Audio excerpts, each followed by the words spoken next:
नमस्कार. अंगणवाडी पर्यवेक्षिका भरती 2026 साठी आपण रॅपिड रिव्हिजन घेत आहोत 20 प्रश्नासाठी. पहिला प्रश्न, समन्वयित बाल विकास सेवा म्हणजेच ICDS योजना कोणत्या वर्षी सुरू करण्यात आली? कोणत्या वर्षी? 1972, 1974, 1975 की 1977? काय आहे उत्तर? कधी सुरू करण्यात आली आहे आपली ICDS योजना ज्याची आपण तयारी करत आहोत सध्या? तर ती सुरू करण्यात आली आहे 2 ऑक्टोबर 1975 ला सुरू करण्यात आली. आता याचा उद्देश काय? का सुरू केली? तर 0 ते 6 वर्षाच्या बालकांचे पोषण, आरोग्य व विकास सुधारणे हा त्याचा मागचा उद्देश होता. पुढचा प्रश्न, ICDS योजनेचा मुख्य उद्देश कोणता? आता आपण डिस्कस काय केलंय? काय ह्याचा उद्देश असेल? बालकांचे लसीकरण करणे, 0 ते 6 वर्ष वयोगटातील मुलांचे सर्वांगीण विकास करणे, शालेय शिक्षण देणे, कुटुंब नियोजन करणे. काय आहे मुख्य उद्देश? तुम्हाला आता क्लिअर झाला असेल प्रश्न. काय असणार आहे? 0 ते 6 वर्ष वयोगटातील बालकांचे सर्वांगीण विकास साधणे हा त्याचा मुख्य उद्देश आहे. बालकांचा शारीरिक, मानसिक विकास घडवून आणणे सोबतच कुपोषण, बालमृत्यू, शाळा सोडण्याचे प्रमाण कमी करणे हे देखील ICDS चे उद्दिष्ट आहे. प्रश्न तोच डबल झालेला आहे. काय आहे मुख्य उद्देश? तर 0 ते 6 वर्ष वयोगटातील मुलांचे सर्वांगीण विकास करणे. अंगणवाडी केंद्राची स्थापना सामान्यत किती लोकसंख्येच्या गटासाठी केली जाते? अंगणवाडी केंद्र स्थापन करत आहे, पण किती तुम्हाला पाहिजे लोकसंख्या? 500, 1000, 1500, 2000? किती पाहिजे लोकसंख्या? त्याशिवाय आपण अंगणवाडी स्थापन करू शकत नाही. तर ते आहे 1000 लोकसंख्या हवी. अंगणवाडी केंद्राच्या लोकसंख्या आधारित निकषानुसार 1000 हा सार्वत्रिक करंट रूल म्हणून पाठ करू नका तुम्ही. एवढं लक्षात ठेवायचं. जर असा आला केंद्राची स्थापना करायची असेल तर 1000 आणि आदिवासी पाड्यानुसार पण ते ठरत असतं किती आहे. ते आपण क्वेश्चन नंतरच्या स्लाइड मध्ये घेऊ. अंगणवाडी सेविकेचे मुख्य कार्य काय? मुख्य कार्य कोणते आहे? कोणाचे?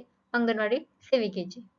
लसीकरण करणे, पूरक आहार देणे आणि आरोग्य तपासणी करणे, शालेय अध्यापन करणे की कुटुंब नियोजन साहित्य वाटप करणे. काय आहे अंगणवाडी सेविकेचे मुख्य कार्य? तर पूरक आहार देणे आणि आरोग्य तपासणी करणे. पूरक पोषण आहार म्हणजे सप्लिमेंटरी न्यूट्रिशन कोणत्या वयोगटाला दिला जातो? 0 ते 1 वर्ष, 1 ते 3 वर्ष, 3 ते 6 वर्ष, 0 ते 6 वर्ष. कोणाला दिला जातो? तर 0 ते 6 वर्ष या गटाला आपण पूरक पोषण आहार देत असतो. गर्भवती महिलांना ICDS अंतर्गत कोणती सेवा मिळते? कोणाला? गर्भवती महिलांना कोणती सेवा मिळते? लसीकरण, आरोग्य तपासणी व आयरन गोळ्या व पोषण सल्ला, शालेय शिक्षण की कुटुंब नियोजन शस्त्रक्रिया. काय मिळतं गर्भवती महिलांना ICDS तर्फे? तर आरोग्य तपासणी करून मिळते, आयरनच्या गोळ्या म्हणजे फॉलिक ऍसिडच्या गोळ्या आणि पोषण सल्ला पुरवला जातो. बी योग्य उत्तर आहे. ICDS अंतर्गत THR म्हणजे काय? THR चा लॉंग फॉर्म विचारलाय. Take home ration, therapeutic health care, total health review, training for health recovery. काय आहे THR? त्याचं योग्य उत्तर आहे टेक होम रेशन. म्हणजे लाभार्थ्याला घरी नेण्यासाठी पूरक पोषण दिला जातो. घरी घेऊन जाण्यासाठी तुम्हाला पूरक पोषण आहार दिला जातो. म्हणजेच काय आपलं THR. लक्षात ठेवायचं टेक होम रेशन. वाढ निरीक्षण म्हणजे ग्रोथ मॉनिटरिंग सामान्यत किती महिन्यांनी केली जाते? ग्रोथ मॉनिटरिंग किती महिन्यांनी केली जाते? दर आठवड्याला केली जाते, दर 15 दिवसांनी केली जाते, दर महिन्याला केली जाते की दर 3 महिन्यांनी केली जाते? कधी केली जाते ग्रोथ मॉनिटरिंग? तर दर महिन्याला केली जाते. दर महिन्याला आपण ग्रोथ मॉनिटरिंग करत असतो. ग्रोथ मॉनिटरिंग मध्ये बालकांचे वजन, वाढ आणि न्यूट्रिशनल स्टेटस काय आहे याचे निरीक्षण केले जाते. ICDS अंतर्गत अंगणवाडी केंद्र सुरू करण्यासाठी किमान किती मुले 3 ते 6 वर्ष वयोगटातील आवश्यक असतात? तुम्हाला अंगणवाडी केंद्र सुरू करायचे. मग तुम्हाला किती असतील मुलं? 3 ते 6 वर्ष गटाची किती मुलं हवीत? किती पाहिजेत? किमान 10 मुले, किमान 15 मुले, किमान 20 मुले, किमान 25 मुले.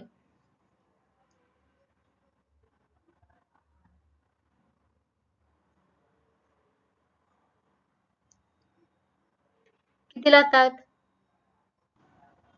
तर किमान 25 मुले असावी लागतात. आपल्याला अंगणवाडी केंद्र सुरू करण्यासाठी 3 ते 6 वर्ष वयोगटातील किमान 25 मुले असतील तर आपण अंगणवाडी केंद्र सुरू करू शकतो. ICDS अंतर्गत पूरक पोषण आहार टेक होम रेशन कोणत्या वयोगटातील मुलांना दिला जातो? 0 ते 1 वर्ष, 1 ते 3 वर्ष, 6 महिने ते 3 वर्ष की 3 ते 6 वर्ष.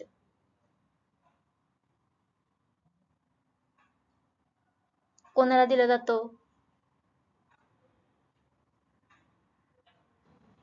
तर तो दिला जातो 6 महिने ते 3 वर्षापर्यंतच्या बालकांना. ICDS अंतर्गत पोषण पुनर्वसन केंद्र म्हणजे CNRC कशासाठी कार्य करते? गर्भवती महिलांच्या तपासणीसाठी, कुपोषित बालकांचे उपचार व पुनर्वसन करण्यासाठी, लसीकरण करण्यासाठी की शालेय शिक्षणासाठी. कशासाठी पोषण पुनर्वसन केंद्र राबवलं जातं ICDS अंतर्गत? ICDS अंतर्गत पोषण पुनर्वसन केंद्र काय आहे हे पण विचारू शकतात. काय आहे? कुपोषित बालकांचे उपचार आणि त्यांचे पुनर्वसन करण्यासाठी NRC कार्य करत असते. ICDS अंतर्गत पूरक पोषण कार्यक्रम म्हणजे SNP सप्लिमेंटरी न्यूट्रिशन प्रोग्राम कोणत्या वयोगटासाठी राबवला जातो?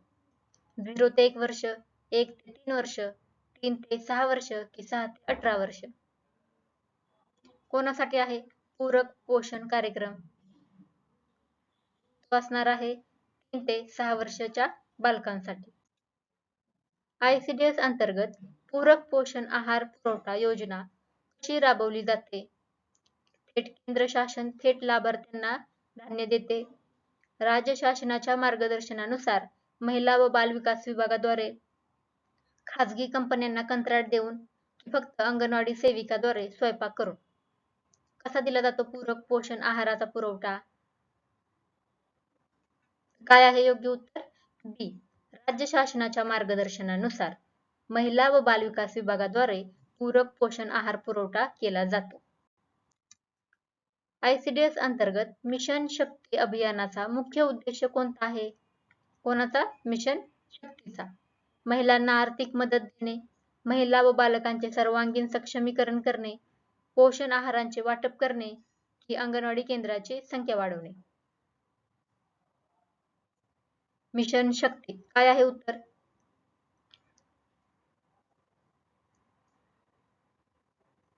बी. महिला व बालकांचे सर्वांगीण सक्षमीकरण करणे हा मिशन शक्तीचा उद्देश आहे. ICDS अंतर्गत अंगणवाडी केंद्र स्थापनेची किमान लोकसंख्या निकष किती आहे? 500, 700, 1000 की 1500? किती आहे किमान लोकसंख्या निकष? 1000. इथे एक करेक्शन करून घ्या. अंगणवाडी केंद्र स्थापनेची किमान लोकसंख्या किती असायला हवी? 500. हे चुकलेलं आहे. माझ्याकडून स्लाइड चुकलेली आहे. बनवताना चुकलेली आहे. लक्षात ठेवा, ग्रामीण किंवा शहरी भागात 400 किंवा 800 लोकसंख्या असेल. किती? 400 किंवा 400 आणि 800च्या मध्ये तर एक अंगणवाडी केंद्र स्थापन होत असते. कुठं? ग्रामीण किंवा शहरी भागात. किती? 400 चे 800 आणि जर आदिवासी डोंगराळ कठीण क्षेत्र असेल तर तिथे किती मर्यादा आहे? 300 ते 800च्या दरम्यान एक अंगणवाडी केंद्र स्थापन होते. तर इथे लक्षात घ्या, याचं उत्तर 500 असायला हवं. पुढचा प्रश्न, ICDS अंतर्गत पूरक पोषण आहार वितरणासाठी अंगणवाडी सेविकेची जबाबदारी कोणती आहे? फक्त धान्य व खाद्यपदार्थ साठवणे, लाभार्थी मुलांची उपस्थिती नोंदवणे व आहार वितरण करणे, फक्त मेनू तयार करणे की फक्त स्वयंपाक करणे? पूरक पोषण आहार काय करते अंगणवाडी सेविका? तर लाभार्थी मुलांची उपस्थिती नोंदवणे, उपस्थिती नोंदवायची आणि आहार वितरण करणे.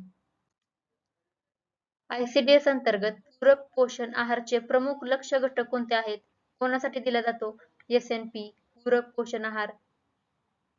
गर्भवती व स्तनदा माता, 6 महिने ते 3 वर्ष वयोगटातील मुले, किशोरवयीन मुले व किशोरी मुली, 3 वर्ष ते 6 वर्ष वयोगटातील मुले. कोणासाठी दिला जातो पूरक पोषण आहार? ही पण स्लाइड चुकलेली आहे. पूरक पोषण आहार 6 महिने ते 6 वर्ष या गटाला दिला जातो. शिवाय गर्भवती महिला आणि स्तनदा माता यांना पण पूरक पोषण आहार दिला जातो.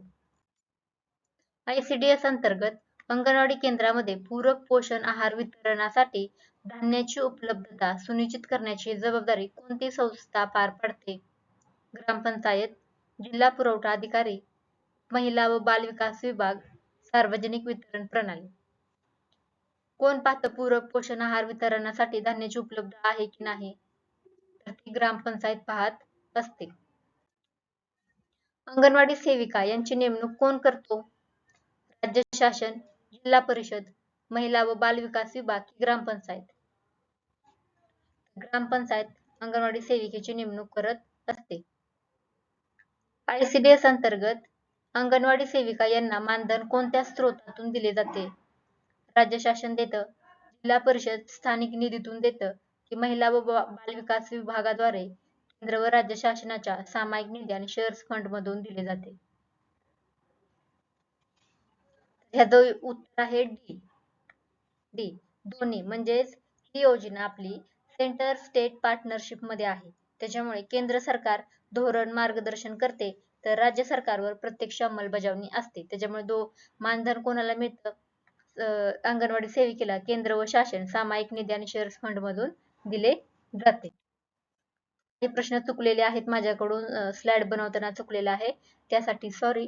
आणि जर तुम्हाला काय प्रॉब्लेम आला असेल तर मी पुन्हा एकदा माफी मागते. आणि जे पण तुमचे बरोबर आन्सरचे क्वेश्चन्सचे स्कोर आलेला आहे तो कमेंट मध्ये नक्की लिहा. थँक्यू.